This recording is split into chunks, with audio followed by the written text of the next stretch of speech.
Amikor gyűjtöttek ki a faszomat. Nem kell bor, nem iszok semmit, így mondjad. Én már leszoktam a mindenről, így kell mondani. Ne hallgass a tüpökre. Nem tudtam a fejedbe. Beleveszem a fejedbe, beleveszem a fejedbe. Ha a Stefánnak szólok, az mindannyian meghallgat. Hát te Stefánnak te hiába. Olyan belőlük a piába.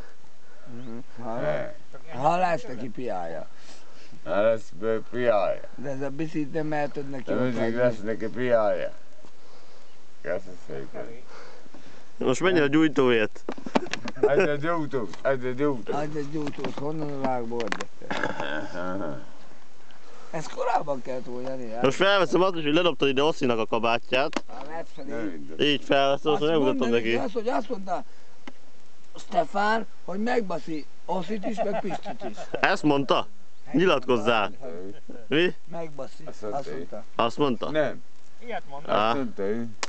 Te mondtad, te hülye, hogy Stefán megbaszi Ossit is, meg Pistit is. Akkor ebben most háború lesz.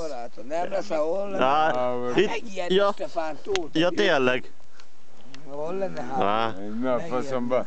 Na, vegyél föl.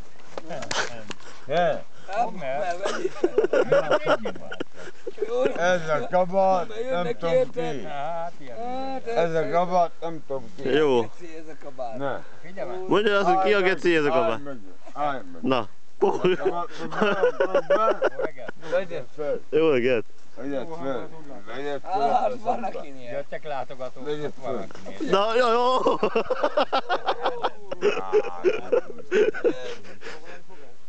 Hát kettőt kis lévén. Fia, mondd már meg, mikor egy fellépésre kész tudsz kapkodni, akkor gyakorol. Nem ilyen, csak így. Igaz, fiam? Annyi van, hogy nem volt unalmas. Ész még, fiam? Sikerült a Hát, mit tudom, hogy nem. felvételt meg kell ismételni. De Nagyon most sikerült. már elviszik, hogyha igaz, nem sokára. Reméljük. Szerintem meglátják, el se viszik. Maradok. Ilyen jönnek. Menni nem megy, csak működik. Pókjárásba tud menni. Okjárásban. Azt eltöztem magát. Ja, Gólyás Stefánnak. Megbaszi őket. Jó, mert, hogy nyomjam anyuba.